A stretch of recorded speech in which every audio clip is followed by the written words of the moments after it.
नमस्कार, मैं साक्षी साहनी आपका स्वागत करती हूं आईपा में। आईपा यानी all Indian progressive political association. ये एक ऐसा मंच है जो प्रगतिशील राजनीति की बात करता है, जो बात करता है जनता से जुड़े सरोकारों की। इस पे बात करने के लिए हमारे साथ सुनील अग्रवाल जी मौजूद हैं, जो प्रेसिडेंट है association of self finance institute of Uttarakhand के। नमस्कार सर, आपका बहुत स्वागत है। नमस्कार सर, सबसे पहला प्रश्न मेरा ये है कि प्रगतिशील राजनीति से आप क्या समझते हैं और क्या आप कहना चाहेंगे प्रगतिशील राजनीति को लेकर? देखिए, आज के समय में राजनीति का जो स्तर हो गया है वो, जैसा आपने प्रगतिशील का, प्रगतिशील स्तर नहीं है। आज राजनीति भावनाओं के साथ, राजनीति उन मुद्दों से चल रही है जो मुद्दे प्रगति की तरफ इशारा नहीं करते। प्रगतिशील राजनीति करनी है तो आपको बात करनी होगी शिक्षा के बारे में, आपको बात करनी होगी स्वास्थ्य के बारे में, आपको बात करनी होगी लोगों की आर्थिक स्थिति के बारे में। लेकिन आप राजनीति का स्तर देखिए। राजनीति की जब चर्चा होती है तो उसमें इतिहास निकाला जाता है। राजनीति की जब चर्चा होती है तो उसमें 400, 500, 700 साल पुरानी बातों की चर्चा आज हो रही है, जो आज के टाइम पे वाइबल नहीं है। किस वक्त क्या स्थिति रही होगी उस वक्त के बारे में हम कुछ नहीं कह सकते। लेकिन आज जो स्थिति है, जब हम अपने आप को विश्व गुरु कहते हैं और ये मान के चलते हैं कि हमारा देश एक बहुत बड़ी अर्थव्यवस्था भी है और ये भी है कि हम दूसरे नंबर की आबादी वाला देश हैं, तो ऐसे स्थिति में विश्व गुरु कहने के लिए हमारे अंदर, हमारी राजनीति में वो चीज़ होनी चाहिए कि जो दिखाई दे कि हम सचमुच में विश्व गुरु हो सकते हैं। वो आज की जो राजनीति हो रही है उसके हिसाब से नहीं हो सकते। तो प्रगतिशील राजनीति का जो आपने कहा, तो प्रगतिशील राजनीति के लिए जब तक हम स्वास्थ्य को प्राथमिकता नहीं देंगे काम नहीं चलने वाला। वो आपने देख लिया पिछले दिनों, कोरोना काल ने हम लोगों को सिखा दिया कि स्वास्थ्य हमारी प्राथमिकता में नहीं था। कोरोना काल में हुआ, इसीलिए हमें ऑक्सीजन की कमी हुई, इसीलिए हमें बेड की कमी हुई। अगर प्राथमिकता में पहले रहा होता तो ये प्रॉब्लम नहीं आती। इसी तरह आप शिक्षा को लीजिए। कोरोना काल में ऑनलाइन शिक्षा बच्चों को दी गई, जिसके लिए हमारा देश तैयार नहीं था।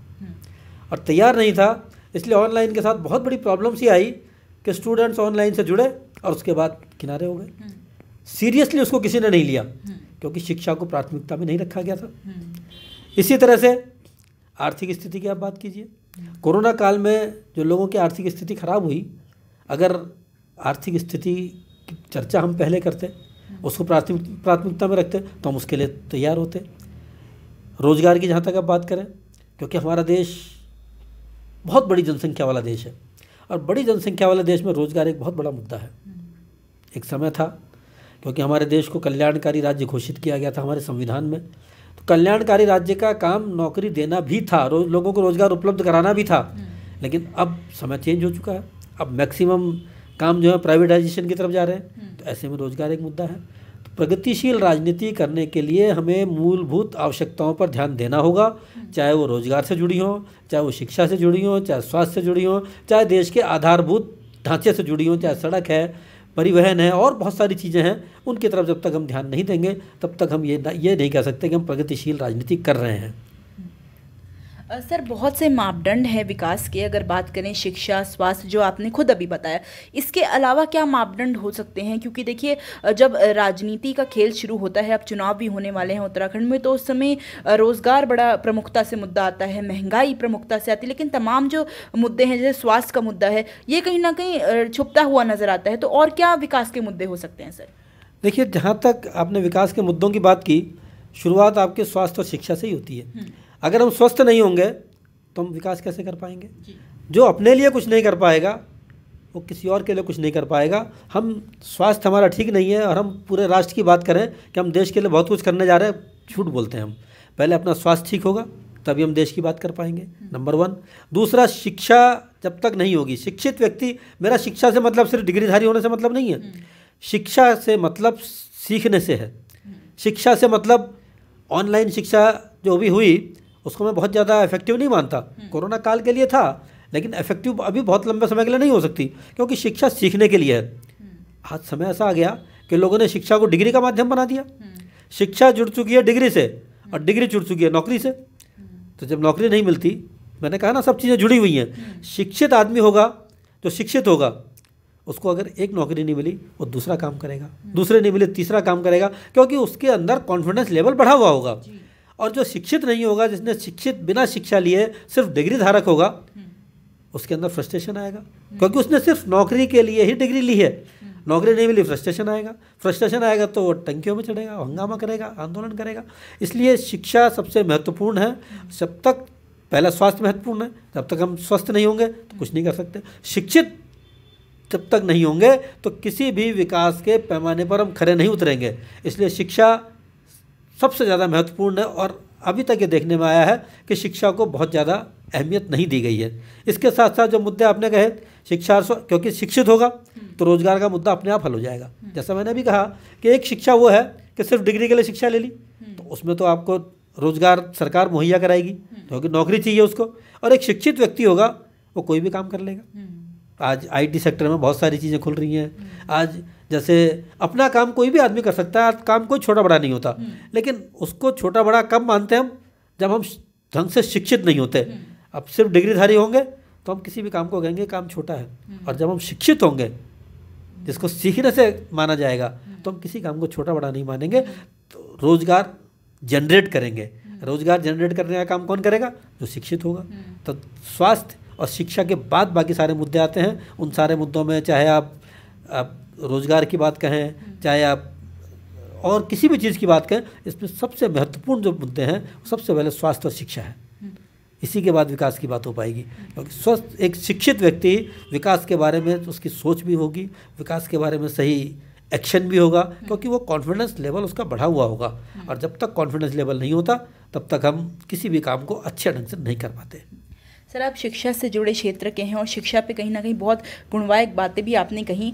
एक सवाल सर मेरा आप ही के जवाब से उत्पन्न हुआ है कि जो ये युवा पीढ़ी है आजकल देखने को मिलती है, चुनावी रैलियों में हुड़दंग मचाती हुई नज़र आती है, और तमाम कॉलेज के बाहर अगर हम देखें तो एक कस्बा, एक ग्रुप बना के कहीं ना कहीं खड़ी नज़र आती है। और अभी आपने कहा कि डिग्री धारक अगर आप होंगे तो आप कुछ नहीं कर पाएंगे।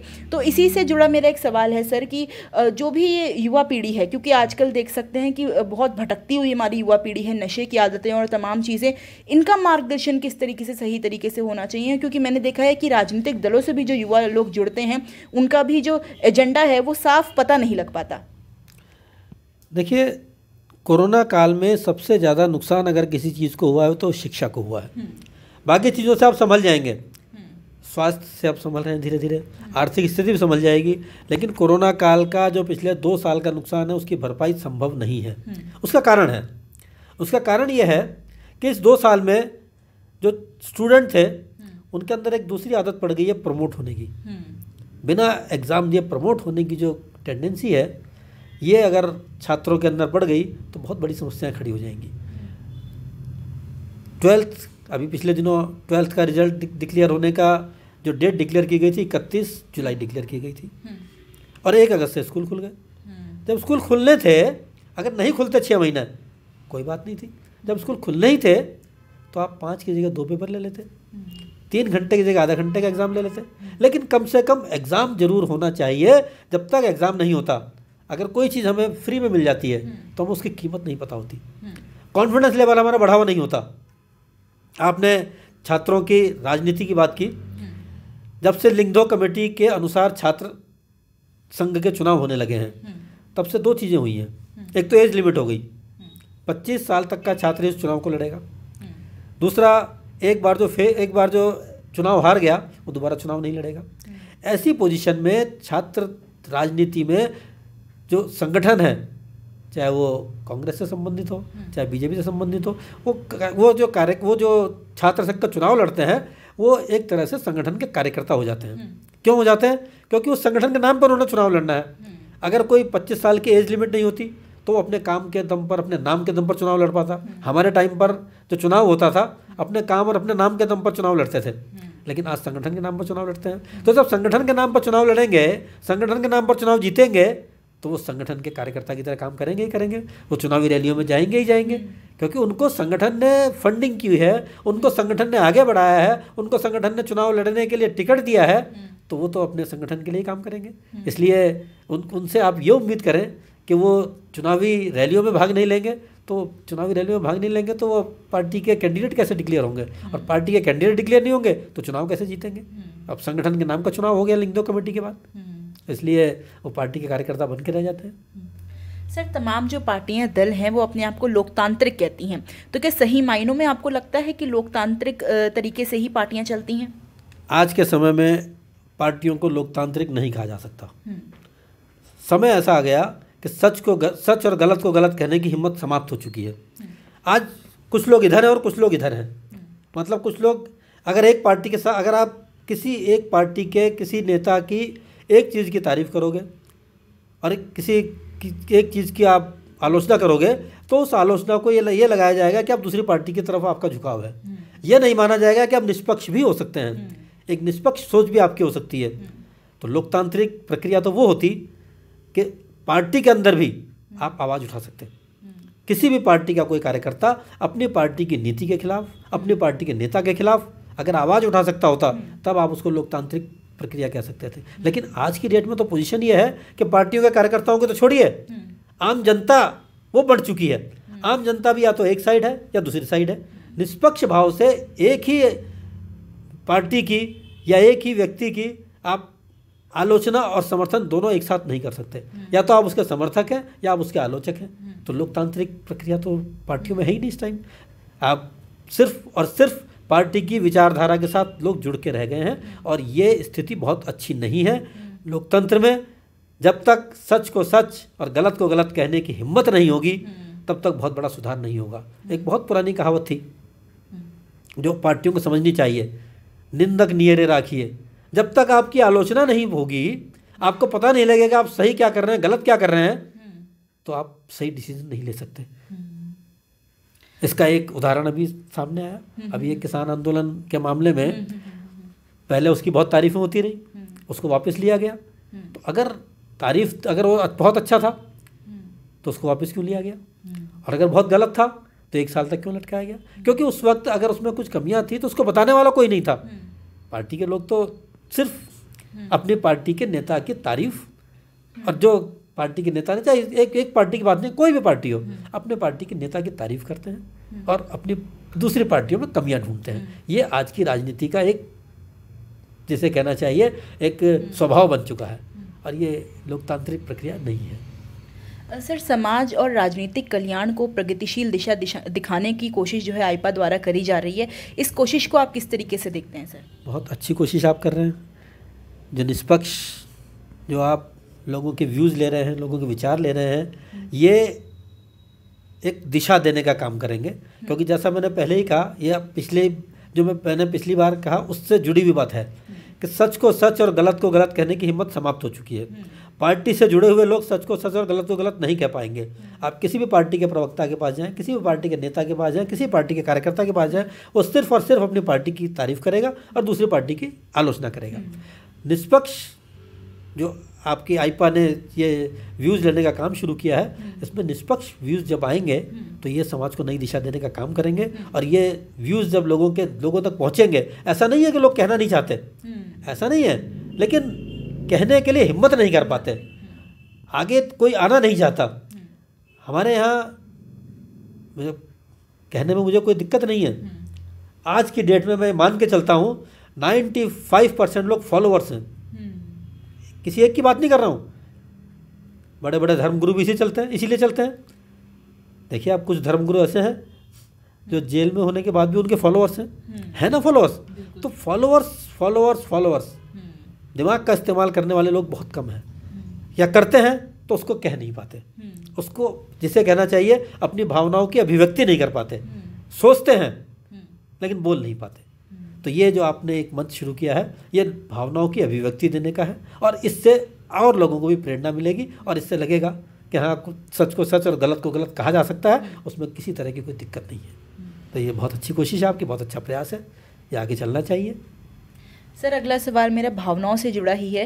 राजनीतिक दल जो है डेवलपमेंट को छोड़ के भावनात्मक तरीके से कहीं ना कहीं काम करने की कोशिश करते हैं, क्योंकि जब हम देखते हैं चुनावी दौर नज़दीक आता है तो धर्म, कस्बा, गांव, ये सारी चीज़ें पहले आ जाती हैं, जबकि इन्हें बिल्कुल भी जो है राजनीति का हिस्सा नहीं होना चाहिए। तो इसे आप किस तरीके से देखते हैं सर? देखिए, अभी आप अपनी गाड़ी में आए हैं। गाड़ी में जब आप आए तो आपने ये नहीं देखा कि इसका ड्राइवर हिंदू है मुसलमान है। अगर अगर हमारा स्कूटर कहीं जंगल में पंचर हो जाता है तो हम ये देखते हैं कि पास में कौन है, ये नहीं देखते वो हिंदू है कि मुसलमान है। जब हम कोई मुकदमा लड़ने जाते हैं तो अच्छा एडवोकेट ढूंढते हैं, हिंदू मुस्लिम तो नहीं देखते। जब हम किसी डॉक्टर के पास जाते हैं तो अच्छा डॉक्टर ढूंढते हैं। ये राजनीति के कारण ही भावनाओं की बात शुरू हुई है।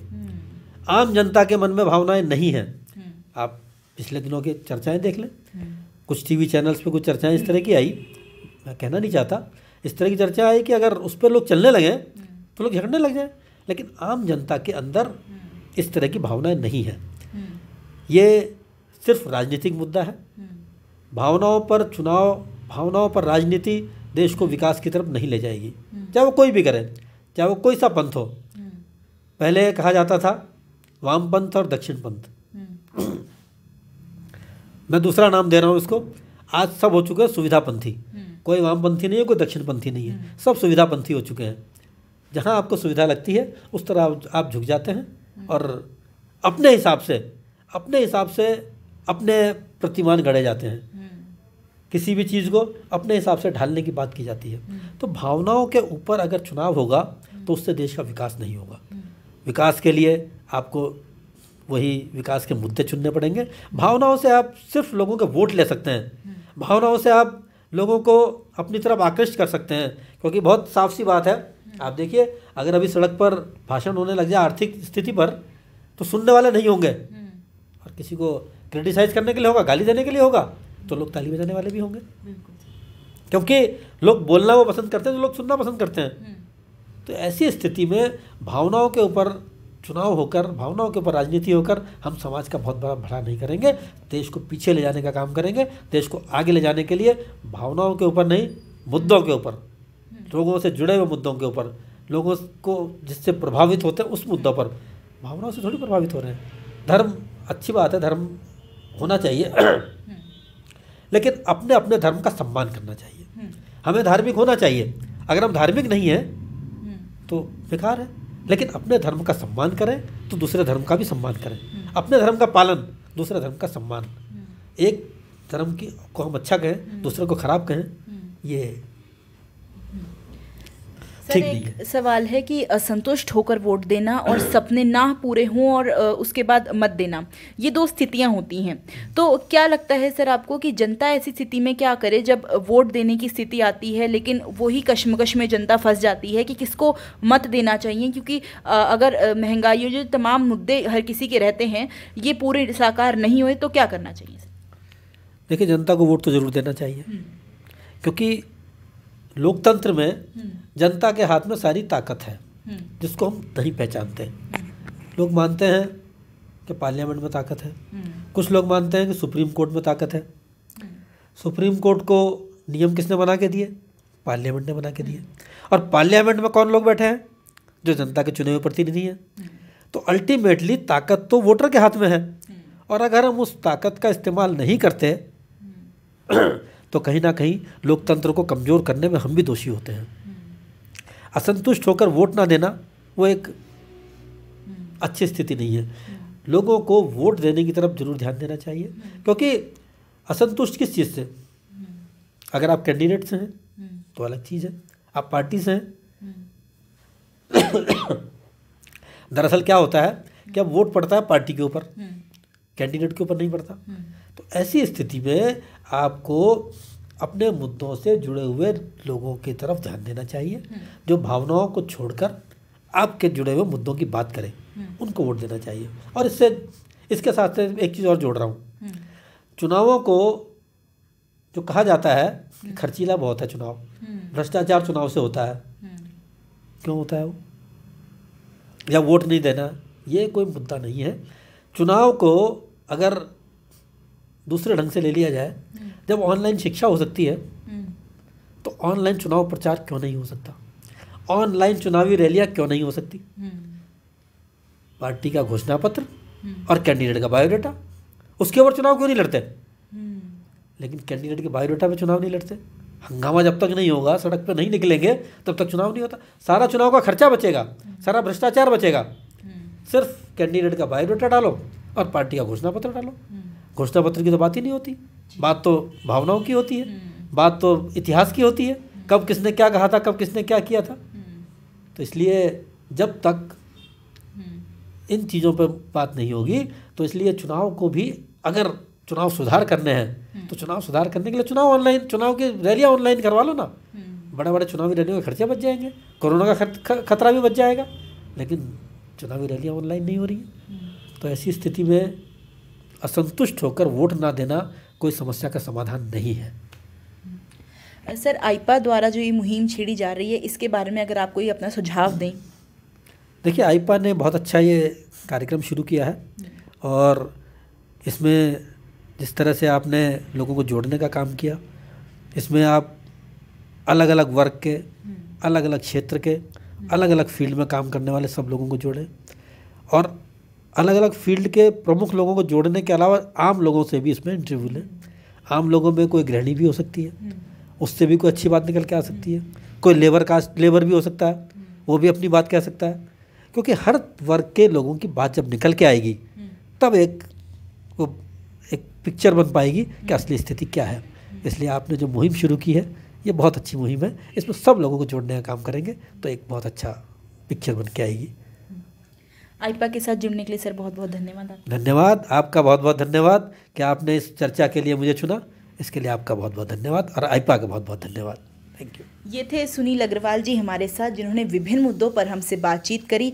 अगर आईपा का ये प्रयास आपको अच्छा लगता है तो हमारी वीडियो को लाइक करें, हमारे चैनल को सब्सक्राइब करें। धन्यवाद।